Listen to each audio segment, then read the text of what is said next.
Hey guys, welcome back to Digital Artcast. Thank you again for tuning in for another episode. We are continuing the theme from last time where we tried a bit of a different format where we're going to use the video interview this time. And of course, we are trying to keep up with you guys' demands for guests to come on the show. These episodes every time they air, they're always a bit exciting for me because we get to interview people that, maybe we got to talk to before, or someone that I haven't heard of before, or maybe even people that I've admired for a while. So I'm always grateful for your suggestions, and please keep them coming. I'm glad to keep doing these episodes, and hopefully wherever you are in the world, you are being safe during this horrible time that we're in at the moment. Today, we have a really great guest, someone that I've heard of before, but not got the chance to speak to in person at any point. So this will be a really interesting interview to dive into his mind and see the workings behind his artwork and his career. If you can please welcome along today's guest, Mr. Tim Fielder. Hey Tim, how's it going? Hello, how you doing? Nice to meet you. Thank you for having me. Yes, of course, it's an honor, man. Very, very glad that you could make time to come and talk to us. It's been from NOLA. Hello from yes, NOLA. When I kind of heard about you, it wasn't, I mean, it was you initially, obviously, but I think it was more like your book at the time that has just came out has definitely been making the rounds, and it was something that, a couple of people had pointed out to me that was out and people were talking about, especially in the Black community as well. So, for anybody who doesn't know you, Tim, just in case, can you just give us a quick intro about who you are, what you do? Sure. My name is Tim Fielder, and I am a visual Afrofuturist and graphic novelist. And born in Tupelo, Mississippi, home of Elvis, and raised in Clarksdale, Mississippi, home of Robert Johnson. So, and I obviously didn't know either one of them.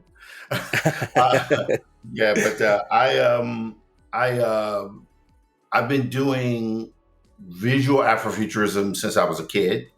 I started 12, 13 years of age, somewhere around there. And but I've been doing comics since I was like 4 or 5, started drawing 3, 4, 5, that type of thing, and did comics because all my siblings did comics. I have 3 older brothers, a twin, and 2 older brothers. Okay. And that's what I did. And I eventually, segued from doing it as something for fun. Star Wars happened when I was 10 years old, which blew my mind, like it did a lot of other people. And then I became a Star Wars head. About the same time I became a heavy metal magazine head, which you guys out that way would know as Metal Hurlant. So heavily into Mobius, Inky Bilal, Philippe Drouillet, Richard Corbin, one of the American guys here who I had the privilege of working with once in my career. And then made my way to New York City, which I've been stuck there for about almost 40 years. Wow. Going on 35, 40 years. I went there in January 7th, 1987. I lived permanently in New York City. Wow. Yeah. And been there for a while. And now my focus is, I did comics from 87 to about 99, 2000. Okay. Worked in the video game industry after the industry collapsed for about 2 years in terms of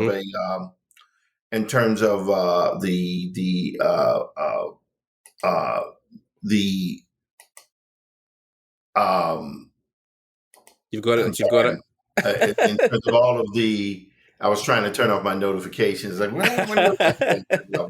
hear bling bling from that because Windows. They're always telling you, "Oh, it's going to be an update." Like, I know, always awkward timing. Right. You're like, really? But I think Ubisoft, right? You've done some stuff with Ubisoft and a couple other games companies, right? As well. Yeah, I worked for Ubisoft for about 1.5 years, and that was a miserable experience. Okay. It was terrible. But I learned a lot technically. Yes. Learned a whole lot. But if that, my friend Lou Talamo, who I started out my career with in games industry, would go on for years to work in the game industry. He said, "Yeah, Tim, what happened to you was you had such a traumatic experience. It just basically turned you away from it." And it was true. Yeah. I basically, I never played video games. I just Right. Okay. didn't get into it, all Right. Yeah. because it was such a crazed, insane experience. Yes. But I respect video games, and I respected the amount of craft, the technique that goes into it. So I would go on to do spot, stuff for small game studios, things Right. like that for years, while also teaching. Did a ton of teaching. That was how I raised my kids, while also maintaining my developing my IPs. Worked for about 10 years on an independent animated film that I never finished. Right. And around 2013, once I left teaching heavy, 2012, 2013, I went back into comics. Right. Yeah. And that is when, everything began to change for me. Right. And so that's why, all the decision I made to go back into comics is what has ended me up here talking with you, basically. Right. Okay. Yeah. So, and then with the comic scene, I mean, have you kind of made the rounds on different companies? Is it kind of Marvel, DC, Image, Dark Yeah, I did Horse? that earlier in my career. Right. Yeah, Okay. yeah. Yeah. Back Yeah. in the 90s, I did the Marvel thing, was there, freelance Yeah. with them for about 3-4 years, from like, I think my first Marvel gig was in 90, Okay. 90. Yeah. And The then, but OG. that was Yeah. like a posters for Conan magazine, Conan the Right. Barbarian. And Cool. then about 2 years later, I think I ended up doing working for Marvel Music, and I did. It took me about, I guess, a year, 2 years to do a graphic novel called Dr. Dre, Man with a Cold, Cold Heart, which was Okay. based on Dr. Dre, fully painted in gouache. Never Nice. again. Never do that again. Fantastic. Yeah. Now I guess that was the thing that turned me to digital, man. Because my Yeah. brother told me, "Yo, man, why don't you paint this in digital?" I was like, "Nah, man, I want to feel the paint." I literally was saying that kind of idiot Yeah. stuff. Like, I want to feel the paint. Yeah. And That's after months of doing it, sleepless nights, I was like, "This is insane." yeah. Yeah. So Move to digital. that book really turned me completely towards digital, Right. Okay. and Yeah. I've never gone back. So. Yeah, definitely. I mean, even I think the Marvel DC universe, especially the comics back in the day, was a very hard slog. It was a lot of really hard work. And I know actually before I got into video game stuff that I do now, or even concept art, it was mostly comics that I loved and wanted to do early on. But of course, I learned for that world that it's a very not only competitive place to be, but also a very difficult place to be. So I think I Yeah, watched an interview. Candy. Yeah, watched an interview back in the day with Carrie Randolph. I don't know if you know Carrie at all, but yeah, Carrie, he was also a black comic artist, and he was Yeah, talking one day of I just know Carrie. yeah, and again, he used to talk about just how difficult it was and like how sleepless nights and got paid so little, and I was like, yeah, I'll just I'll go Well, and see, try and that's the go, interesting yeah, thing about Carrie. Carrie has aside from like excellence, which is what he does now. yeah, yeah, of course, Carrie has had, I know that he has to work hard to do what he has to do, but Carrie's had yeah, a much more illustrious career than I have in oh direct yeah, in the yeah, direct sales market comics. I'd never, I did mm-hmm, my stint with Marvel mm-hmm, in the 90s. When I right, got back, I mean, I never even really tried to get work with Marvel or DC because that mm-hmm, industry is already going through its transition yes, now, yeah, where yeah. it's just not as prominent as it was. Of course, yeah, definitely. I think even when I was getting into Carrie's work, that was in the early 2000s when a lot of that kind of dot-com boom was kind of sinking and there was other stuff happening. But yeah, definitely, comics is a volatile place to work, but rewarding if you can really get into it. So Right. yeah. So then, of course, you're making your own stuff now. So one of your books, Infinitum, which has been out and has obviously been getting attention. It had. Yes. So what is, I suppose, because the term, as we talked about it, is Afrofuturism. I don't know too much about it, so if you could, or for people again who don't like me, who don't know about it, Sure. what is that term kind of relating to when you talk about it? Okay, so I'll break down what Afrofuturism is, and keep in mind my definition of it is just mine. All right, Right. Okay. but Yeah. Afrofuturism is a modality in which you have the intersection of race politics, societal and social wars, technology, science fiction, speculative theory, and those things mash together to create form. Right. And the form, which for me is comics, right, could be anything. It could be fashion design. It could be politics. It could be anything. It's basically any act that is engaged in by a person of color or a creator of color to create subject matter that pretty much operates within the Black experience. Right. Okay. Like Lovecraft Country would be considered, I guess, a form of Afrofuturism. Okay. Right. Yeah. Certainly that. Black Panther, obviously, particularly the movie. Okay. Right. Yeah. Superhero comics could be aspects of it could be considered Afrofuturism, but superheroes kind of operate in their own kind of sector. Right. Yeah. So something like Luke Cage would be more kind of present day, less futurism. Well, so Luke Cage is a superhero comic. Right. Okay. Yeah. That's what that is. Yeah. So which people could say, well, okay, can they overlap? Yes. Okay. But for me, Luke Cage is like a straight superhero comic. Right. Okay. Featuring a Black character. Okay. Right. Yeah. It had some elements to it, but that's more of a superhero comic. It's more in that area. Right. Yeah. But when you're dealing with, say, the Black Panther movie, that's when you're dealing with me, from my perspective, something that's Afrofuturism. Right. Because that was purposely embedded in there. Yeah. Into the content.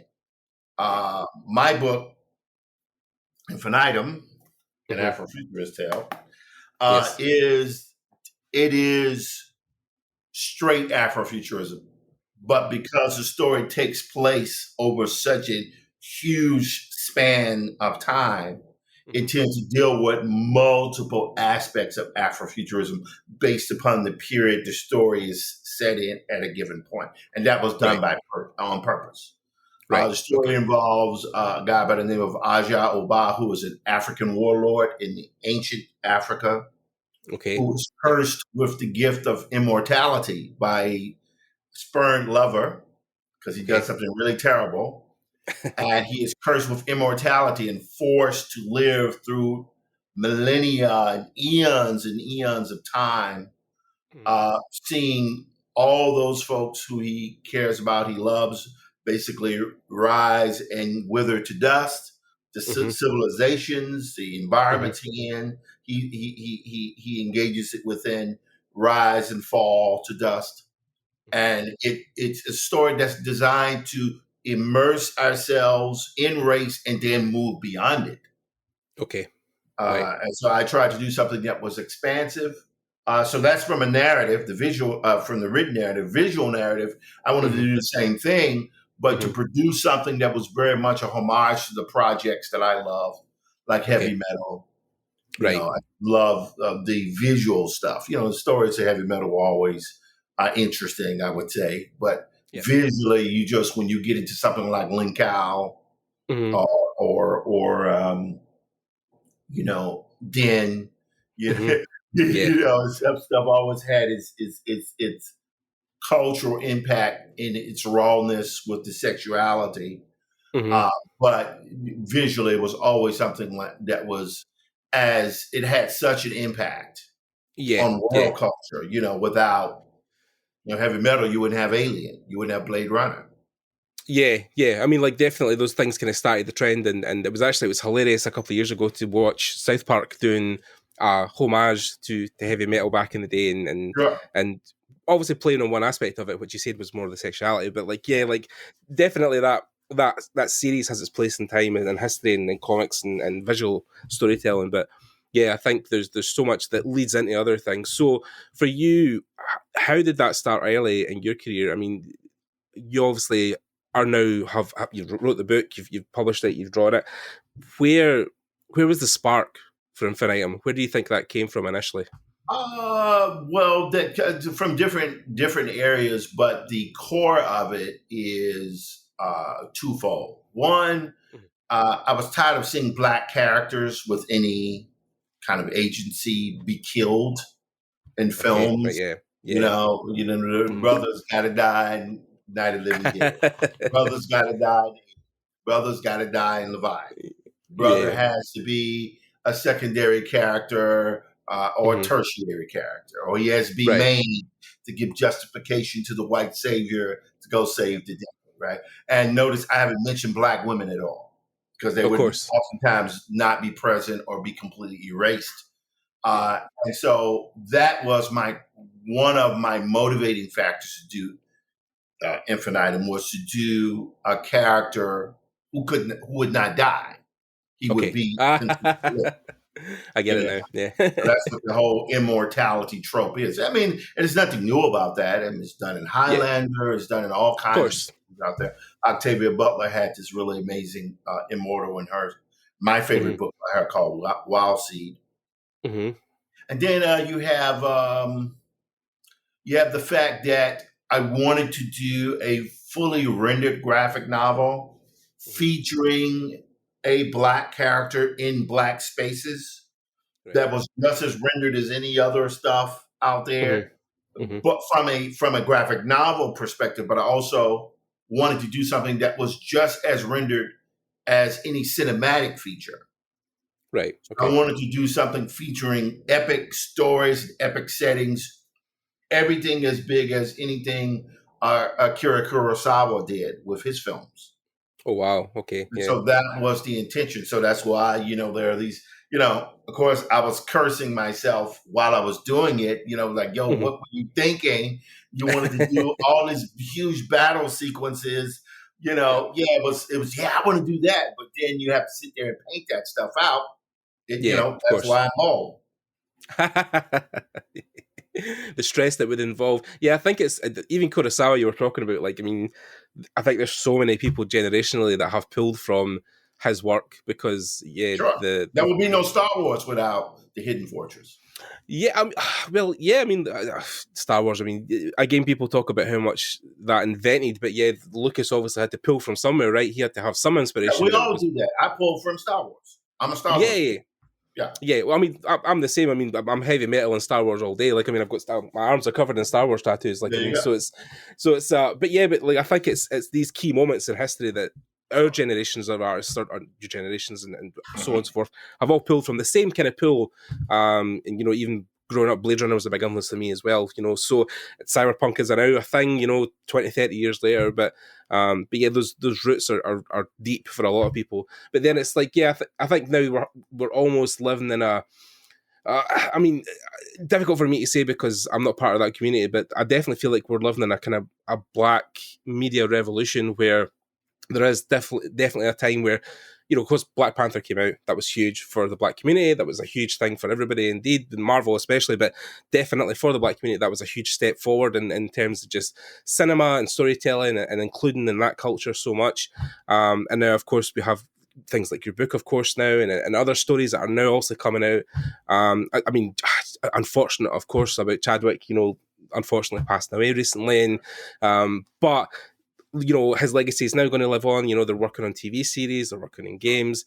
So, I mean, I think it is definitely a crazy good time. And I think it's also hopefully a time that other Black artists, younger Black artists, will now pull from. And then, of course, when they grow up, they'll be like, oh, man, going to see Black Panther and the cinema was such an iconic moment for me. And it really, really got me into, I think it's just such a great time. Even when we spoke to Philip Booty Jr., Phil was saying about, when he was younger, he was actually acting, very early on in Hollywood, and he actually stepped away from Hollywood because the only roles he could get as a young Black guy was stuff like, like you say, things where he'd be killed, or he was a mugger or a criminal, or, there was no roles that really presented him as just a normal person.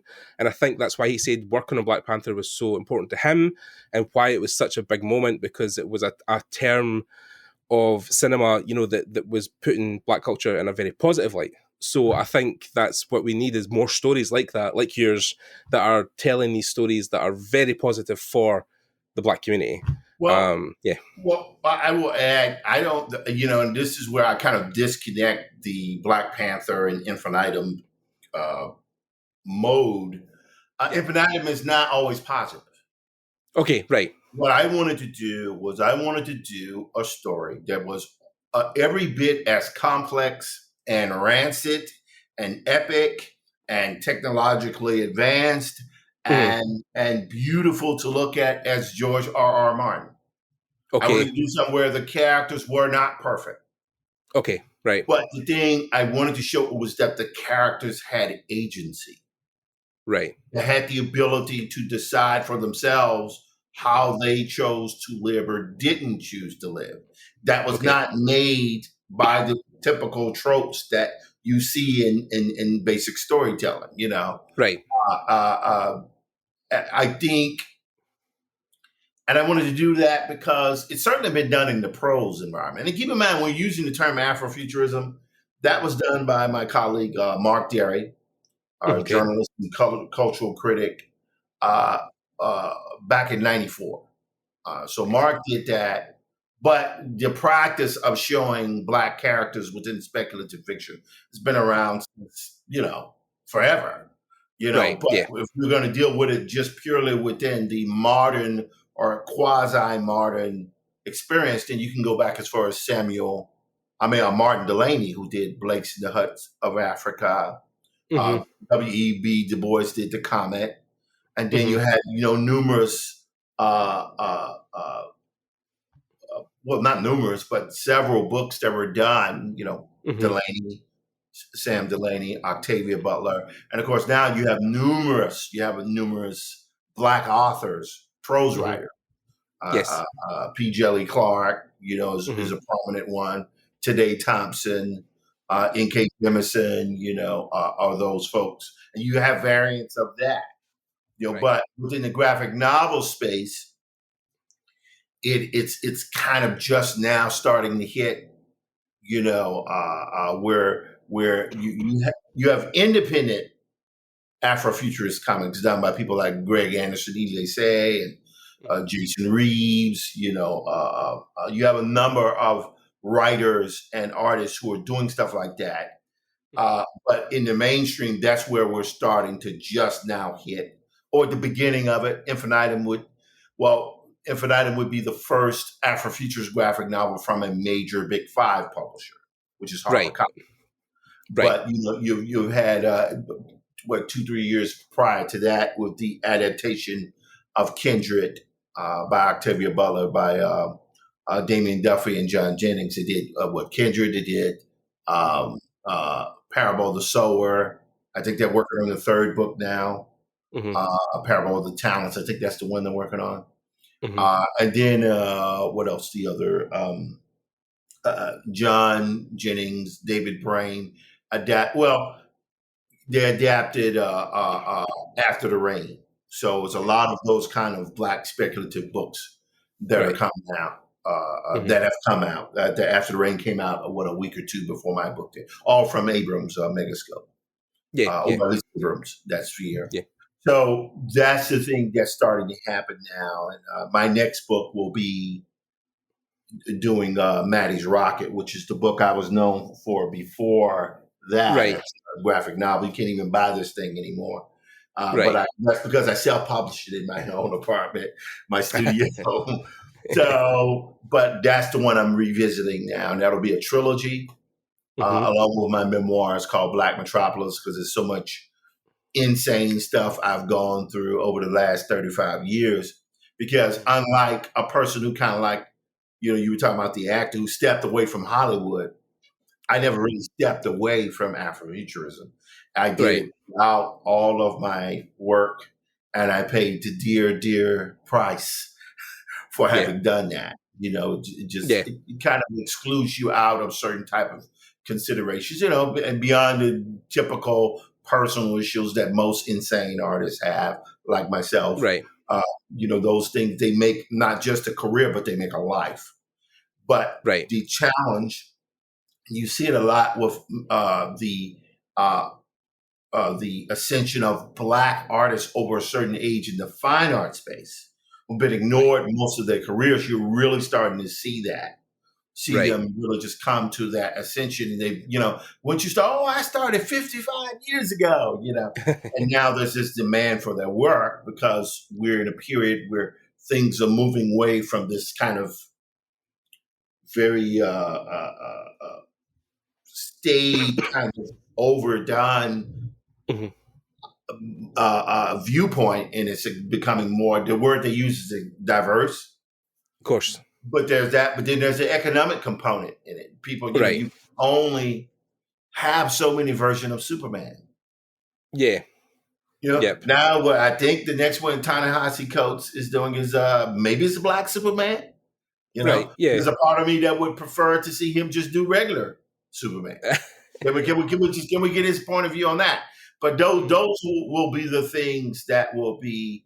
That's what's interesting about today is that we have so much unmined material, right, from the Black perspective or from indigenous perspectives. That it will take us decades to even begin to get through that. Yeah, I think it's even, recently, even again, talking with some of my friends for the panel we done last year, they linked me to Yasuke, which is coming out.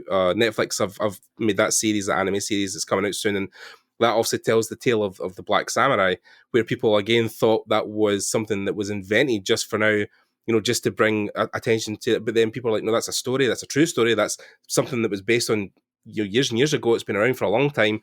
And now, like you said, we're just getting to the point where they're wanting diversity, so now they're looking for these stories, and because a lot of people, have seen the trailer and been like, yeah, that's great, fantastic, they're doing these stories finally, and I mean that's got to be just hopefully just a positive experience for yourself and other Black artists, that now there is this opportunity to be included in these stories, to be included in these productions. Well, and that's the thing. It's so fascinating to, I'm not 20 or 30 or 40 anymore. I'm in my mid-50s. Okay. And it's so interesting because I've never been this productive in my life. Right. Okay. Literally when I finish this interview, I have to get to finishing out my for a pitch for my memoirs, which I thought I was done last week. But then I got some feedback. You need to add this, you add that. And that's part of the process of just a general working writer. Right. You're preparing a pitch for a company. Right. And it's so weird for me because that was not something I ever thought I would do. Okay. Yeah. But it's also something that, folks who look like me, who operate like me, trust me, I know because I was there, are not really welcome into those kind of speculative spaces. I've been on a kick where I've been looking at the work of Rob Bottin, the visual effects artist who did the visual effects for The Thing. Okay. John Carpenter's The Thing, because that's so, I find that film so fascinating because Carpenter really did something that not just paid homage to the idea of the haunted house and the alien from another planet, but he took it in a different direction. And he created a film that when it first came out, it initially failed. But it's now gone on to be like one of the columns, the primary support systems of horror. Yes. And because it was so cutting edge and so ahead of its time, in the way the creature and the way the biology of the creature, I always think about that guy putting his hand into the guy's face. And, it fits in there, and you could see he's absorbing him inside. There's no biting. Yeah. It's just, and it's like, wow. Yeah. Which, I'm not even a horror film person. I get scared when I see horror films. I can't watch it easily. Yeah. But so what's starting to happen now is that the world is now open to us. Yes. But I'm still very much productive, and the type of work I do, let me knock on some wood here, appears to be in demand. And I am embracing as many smart opportunities as I can, because I'm not, as I was in my 20s and 30s. You just take whatever comes to you. And I was doing that Right. up till recently, but now I can't. Now I have to focus just on the work that I'm supposed to be doing. Right. Yeah, I mean, like you said, it's just a great time, I think, and you wished it would have came maybe sooner or something. But then I think it's definitely great that there is now this opportunity, and like even talking again about Philip, Phil Boutte has now obviously launched his own studio as well that's focuses on diversity and of course Black inclusion. So he has now one of the first concept studios in Western society, mostly in America, that is all Black. Working people in the industry. So yeah, there's these studios popping up. There's these opportunities. There's and of course people laid the footwork for that. Way back in the day, there was people, comics artists and writers that were Black that were writing stories. And one of them that cast my mind back even was I forget. He said the guy's surname, but it's Kevin. Is it Kevin Grevox? Yeah. Kevin Grievous. Yeah. Yeah, because he obviously. Yep, 100% Underworld. Yeah, so like those things have been around, but he was even at that point pitching Underworld as a film because he tried so hard to get into comics for years and was knocked back. But then of course once he had the film, then of course all the stuff comes raining in. So like I think it's just a great time to be included in the world because there's so much opportunity, right? Right, and also to Kevin's credit, he kind of like set up the template for that. Yes. Like he did. I remember seeing with my brother. We went to see Underwear, and we were just like, "Whoa!" Yeah, me too. He did it. I didn't initially know it was Kevin who did that stuff. Neither did I. Yeah, till later on. Yeah. Right. But and I've met him only like once. But Kevin is showed the strength of creating a viable IP. Yes. And an IP that has or the ability to create an IP or to showcase not just the IP, but the ability to create an IP. Yes. That can stream over different mediums. And that's one of the things that is important to me as an artist is to be able to do that. So it's like Infinitum, is a graphic novel. But I can say with a 90% certainty that Infinitum will be either a streaming show or a movie. That's just going to happen. Yep. It has nothing to do with me at this point. It's the economic system, the media system almost demands that, if here's something that Infinitum is basically a storyboard. Yeah. Self-contained, 280 something page, fully painted storyboard. And you can see that, it's either making a terribly expensive film or it'll make a an 8 years, 5 to 8 year streaming series. Right. It's going to be a hell of a role for the main character. Yeah. But he's going to be the only person that appears in it from one season to the next. And so those are the things that were not available to me as a younger artist that I'm now able to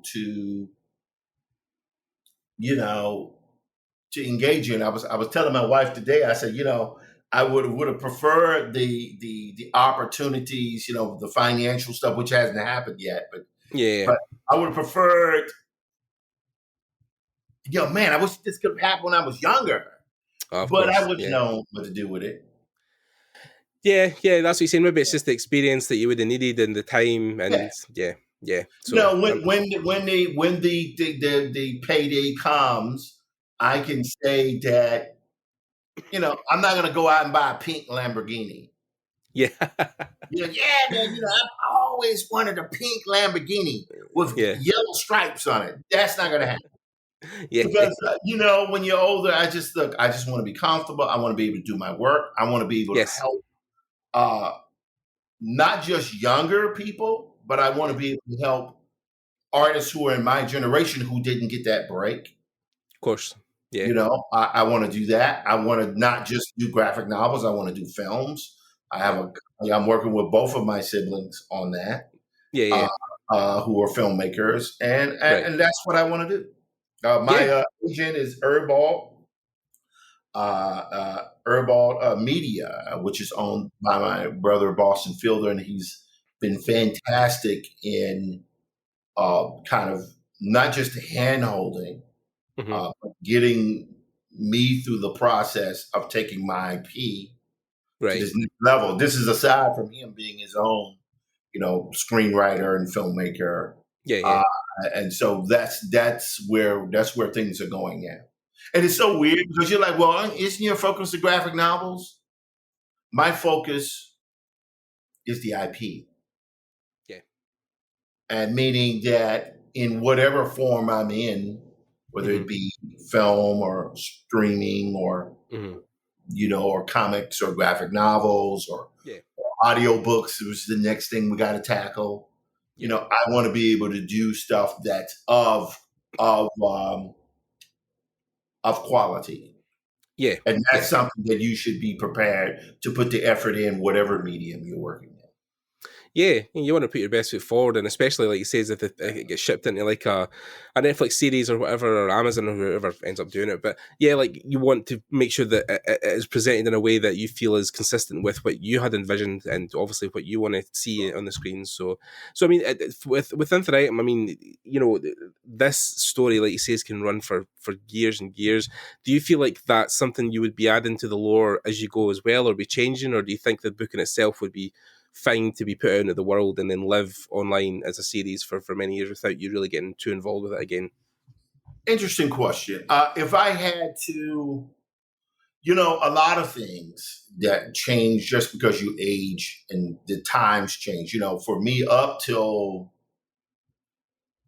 the early 2000s, like I came up with the storyline for Infinitum around 2004, right? Right. I was already in New York, but I moved to Harlem. Right. And I remember telling my brother the stories. We walked down town from 139th to 125th to Magic Johnson Theater, and I told him the story, and he said, "Man, you should do that." Now, I wouldn't know at the time that it would take another 15 years to get around to doing it, But you done it. You done it. I did it. But I guess the goal is, and trying to make sure I don't lose track of the question here. The goal is everything in its time. Yeah. Everything in its time. So for me, up till the early 2000s or up till the Star Wars prequels hit, my dream was always to do a film that would play with the 20th century Fox. That was up, because when you did it that way, it meant it was real. Yeah. But that world doesn't exist anymore. Right, yeah. That world, I mean, it exists. But not like it used to. Yeah. There's theaters do not dominate. COVID is, I would say TV and streaming services are really now where everything is. That's stuff where it is. Yeah. So for me, I was just looking at Concrete Cowboy last night with Idris Elba and the young brother from Stranger Things. And by the way, Idris would be a fantastic Oba from Infinitum. I'm hoping he's like, let me take a look at it, right? Yeah. But that was a brilliant movie. It was really good. Concrete Cowboy was really good. Very subtle. I love the way they depicted the characters, and it didn't fall into easy or trite archetypes or even stereotypes. But it dealt with the real, but it did it in a very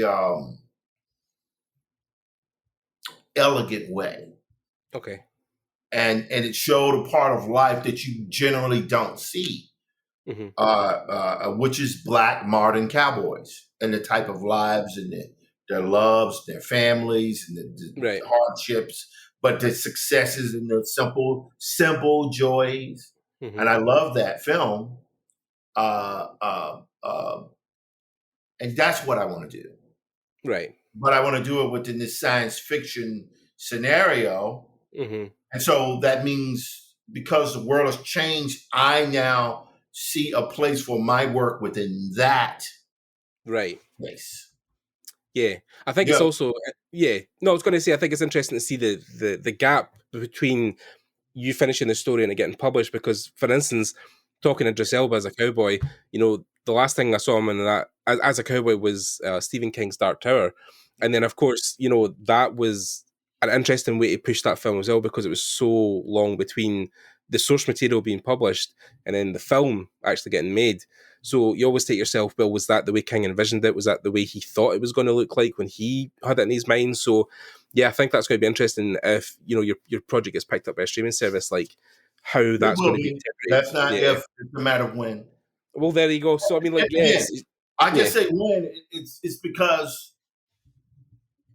even if you're not in the corporate miasma of what's going on, you could just look on your screen and see what's happening.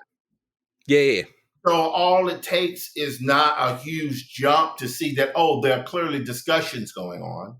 Right, yeah. You know, without having to go into it. That's just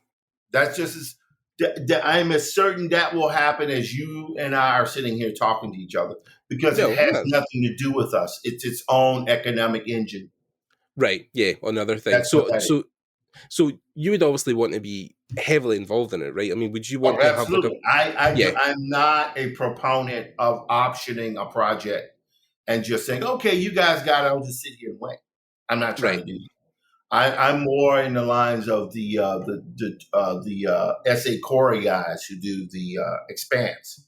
They're in the writer's room. They're involved in the project. I'm more like Keith Knight, one of my colleagues who does Woke for Hulu. Yeah, you know, he was just there because purely just from the. I mean, I'm saying this for the perspective of other folks, not just Black creators, but any creators. Right. When you create something that catches on, whether it be a prose book, something nonfiction or fiction, or it's a comic or it's a theatrical piece, doesn't matter. If you get something that can parlay, make the jump to another medium, why shouldn't you be involved in that process? Of course. Yeah, why should you want to know? I would imagine there's some producers like, well, I'd rather not have that. But we're not talking about that now. We're talking about you taking a spot of ownership in your project, your IP, being translated to another medium. Of course you should do that. You know, of course you should do that. I'm sure Ben Edlund, who did The Tick, created his comic book character. And now you've had, 20 years of The Tick. I'm sure he's not whining about that. He's okay. Yeah, you know, that doesn't mean you still can't make graphic novels. Yes. You know, Sam Shepard, who was the famous American playwright, did movies, he did plays, he did, he directed, he just did acting. He was, so there's nothing wrong with being a multidisciplinary artist or multidisciplinary cartoonist or creator. And that's where my interests lie now, because my goals, Gordon, I'll just say it, doing Infinitum was a big deal. Yeah. It's been really, really, hell, you're in Scotland. I'm in New Orleans. You're in Scotland, I'm in New Orleans. And it means that my work is starting to penetrate beyond just this localized environment that I was in for a while. Now it's worldwide. Just because, you can buy Infinitum in Scotland. Yeah. That's what I'm saying. International. You can get it. If you don't do it, you can order it from Amazon UK, or what's the other, Waterstones? Yeah. You can buy it. That's a huge deal. So having hit that goal, now the goal of, man, I wish I could get a book that's now done. Now what's the next goal? The next goal is can I take this independent project that I had done and now bring that into mainstream recognition with Maddie's Rocket? Can I do my memoirs, Black Metropolis, and tell that story, the history of visual Afrofuturism over the last 35 years as I lived it? So it's not just functioning as a memoir, it's functioning as a memoir, it's functioning as a huge art book. But of course, now do I do it in 1 volume or 2 volumes? Yeah. You know, Katsuhiro Otomo did Kaba. He did Kaba 1 and he did Kaba 2. You know, Shiro, who did Ghost in the Shell, did Intro Depot 1, Intro Depot 2, and Intro Depot 3. So I'm thinking, well, is this something I should just put out in one huge book? Or maybe it's a volume. Maybe I should focus on the first volume. So these are the questions I'm having to deal with. Yeah, because you've done the kind of the legwork initially on building that universe, putting that into published and then into paper, and now of course you're trying to just expand on those ideas as much as you can to, Right.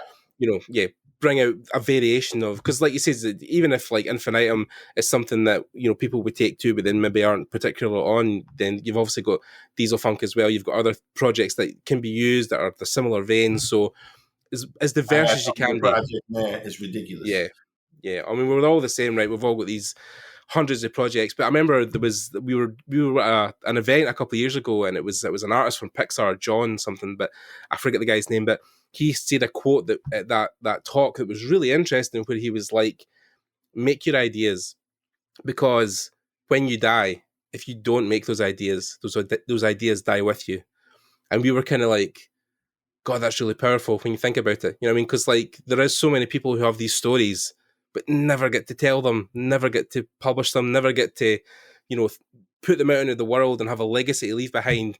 But now you've done that, right? You've done the thing that is the hardest thing. I've done part of it. Yes. So let me just take a few moments to just speak on that. Yeah. I will start this off. We all got a dirt bath coming to us. Yeah. Everybody. Yeah. No exceptions. Yeah. You can be rich. You can be poor. Black, green, white, yellow, everything in between. We all are eventually going to croak. It will happen.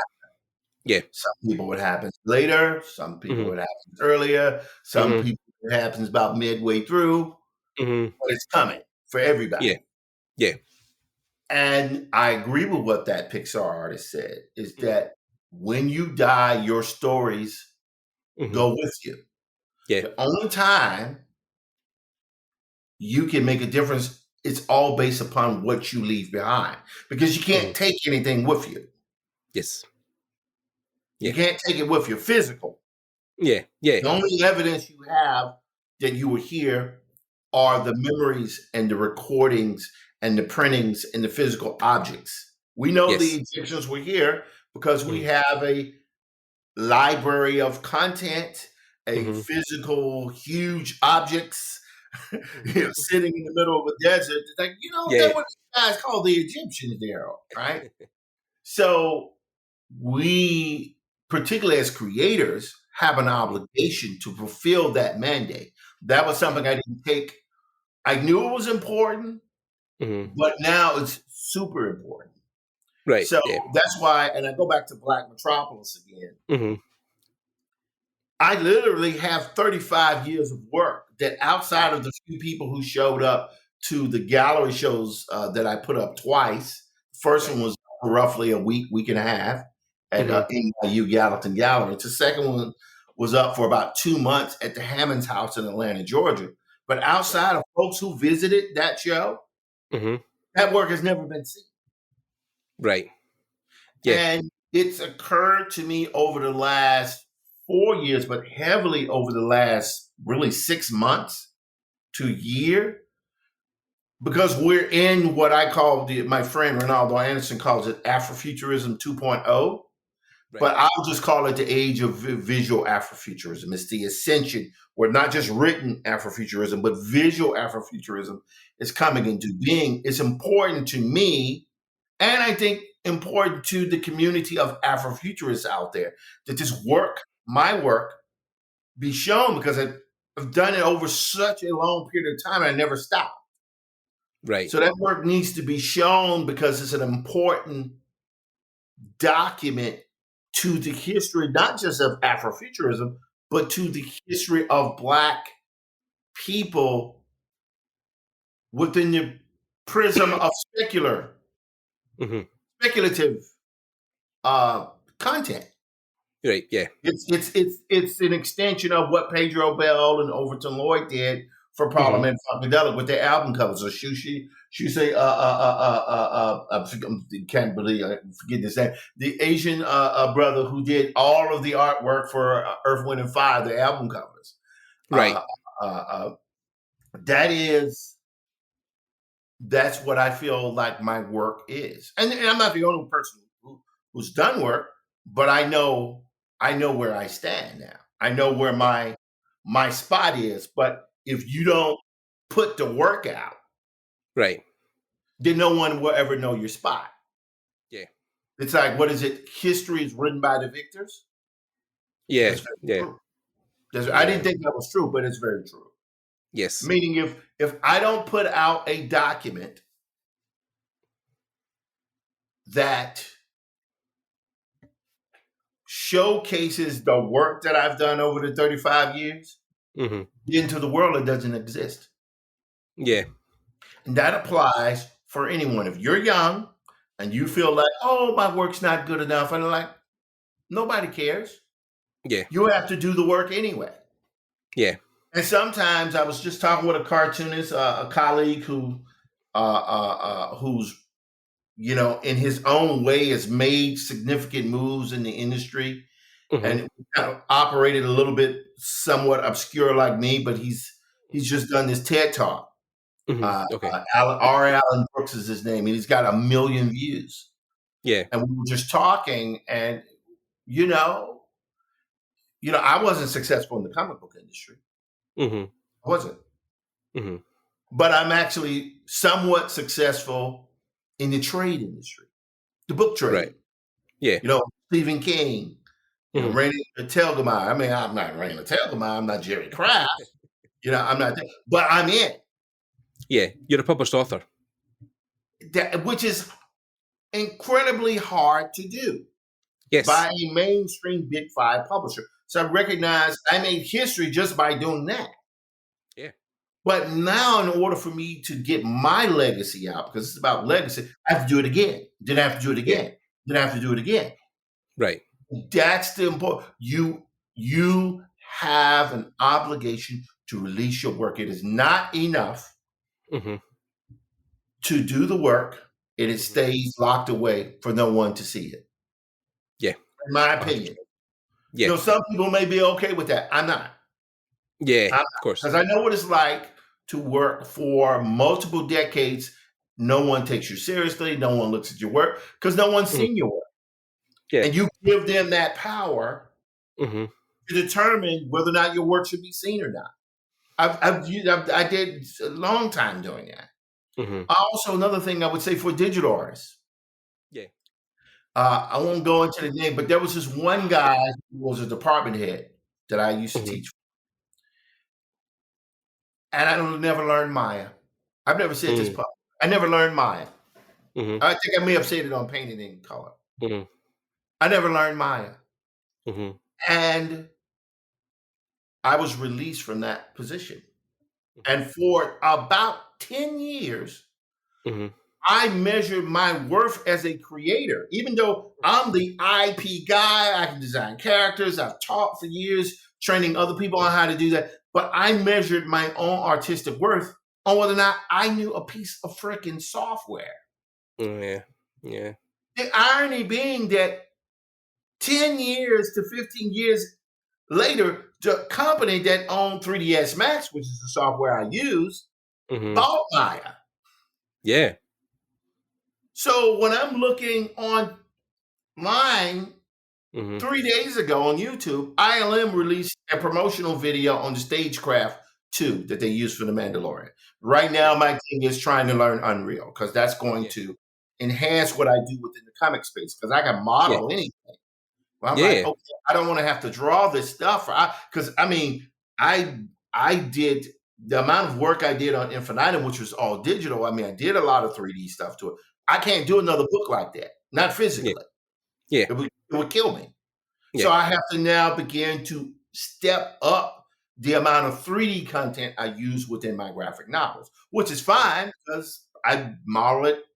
I can model 13 hours straight, no problem. Drawing 13 hours straight, not so much. Yeah. So I'm saying that I'll never learn Maya now Mm-hmm. because I learned the trick. Mm-hmm. Software is irrelevant. Mm-hmm. It's the content that you can create, your ideas. Yeah. So Blender has now got what's that? Is it called Eevee? Yeah, the real-time renderer. Yeah. Yeah. That's the one that's, and I'm like, here, Bob, here we are, now a piece of free software does like real-time rendering, not like Unreal, of course, which is my friend Mark, who owns his own game company, just rendered out this 3K system because his computer is crap, but just rendered out this beautiful real-time sequence in 8 minutes. That's its film resolution is beautiful. It doesn't matter now. The software is immaterial. Yes.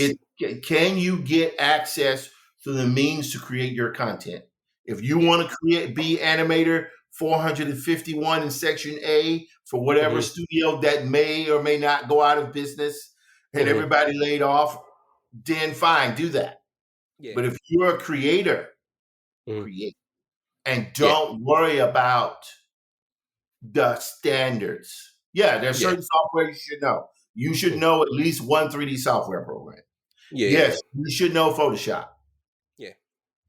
If you can program like my oldest boy is learning to do, he knows Python. He's in college. So proud of him. He's a physics and computer science major. Hey man, I don't know nothing about that. I don't know anything about that, but he does that because he was a little boy when I was a game designer, so that's what he's always wanted to do. Talk to kid, well, son, just because I did that doesn't mean you have to do it. You can do whatever you want. And when they finally hit you at the age of 8, I want to be a game designer like my father before me, but he does it in the voice of Star Wars. But then he's now 21. I'm like, you sure you want to do it? Oh, I've always wanted to do it. I love it. Okay, cool. You do you, man.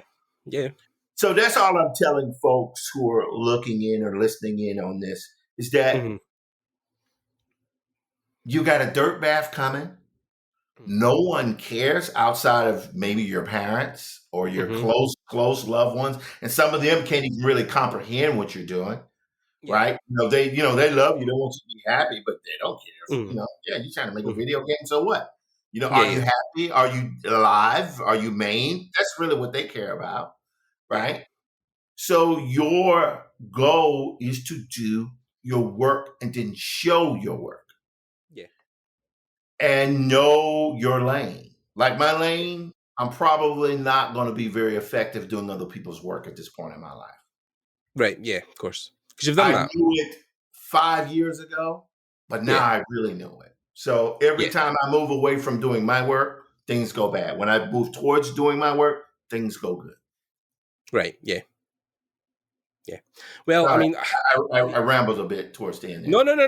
I think everything you said was very apt. I think it was very on point for what we were trying to talk about. And I think for me, I know the thing I learned, or I'm learning now, is that, I can learn 2D and learn how to draw because, I want a job working for XYZ company or XYZ game or whatever. But the stories then I can tell with my own work is something that will be more powerful in the end because, even like YouTube, it's funny to think, millennia from now when I'm not here, that people can maybe still look back on these interviews and see part of like what I've done, and it's really powerful to me, and that's why I took to YouTube initially, because it is a legacy you can leave behind. So I think it's the same with your work. If you focus on just what you can create for other people, then that is maybe detrimental to yourself because you have these stories to tell.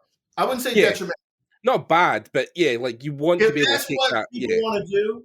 Yeah, of course. Yeah. Plays in George Lucas's sandbox. Thank God. Thank God Dave Filoni and Jon Favreau play in George Lucas's sandbox. Right? Yeah. Oh, Favreau. Favreau's my hero, man. He is absolutely my hero. Thank God. Yeah. We wouldn't have the MCU. We wouldn't have The Mandalorian, which some people have issues with Mandalorian. I'm like, Mandalorian is like pizza. Mandalorian is one of the best things ever. A bad slice of pizza. Yeah, it's incredible. Because it's pizza, right? That's what Star Wars is. It's pizza. Yeah. Right? When it's good, it's really good. When it's bad, it's still good. It's Star Wars. Yeah. Now you can have some bad pizza. She's still gonna. How many times have you had a bad slice of pizza, but you kept eating it? Oh yeah. It's pizza, right? So I would just say, as we come to a close here, it's know yourself. Know who you are. I'm now 54, telling anyone who's 54 and younger. So you can't say no one told you. Yeah. Know yourself. Know your value. Don't be a butthead. Right? And understand that sometimes people can say you're a butthead, but they're buttheads. This is an amazing thing. I didn't realize that people are like, well, I was told this and told that. Then you realize you were pretty much of a butthead too. Meaning, just do your work, man. Yeah. Do your work. Finish your work. Get the work out. Because people will only help you to do your work. And it's going to sound weird. People will help you or show interest in your work when they know you don't need them to do the work and when they see value in the work. It's like high school. Take the same modality, what you get from high school, I don't know what the equivalent is in Scotland, and apply it to the visual effects, the digital arts industry, and you've got it. Be confident in yourself. Be confident and improve and grow your skills so you can have mastery over what you want to do, and just finish. Finish and deliver to market. Yeah, I think that's definitely the thing that, like you said earlier, that if you don't finish these stories, if you don't tell them, then they will disappear. So, 100%, I agree. Well, I think that's a great note to end on. And again, Tim, thanks for giving up your time to talk to us. Thank you. It's a real pleasure. Yeah. And finally, go buy my book, man. Infinitum and Afrofuturist Tale. Everywhere, apparently. Which is weird. Everywhere. Well, I'll leave all the links to Tim's work below and all the links to his books and everything else. So you guys check out that work and make sure you grab a copy of the book. I'm sure I will also. And thanks again for trying to come on. If you guys have made it to this point in the interview, thanks for sticking about, and hopefully you enjoyed it. If you have any suggestions for any future episodes, just hit me up down in the comments. Let me know. We're on Spotify, Google Podcasts, YouTube, iTunes, loads of things. Just let us know what you thought. And thanks to Tim again. Thanks to you guys. And we'll see you guys in the next episode. Bye. Bye.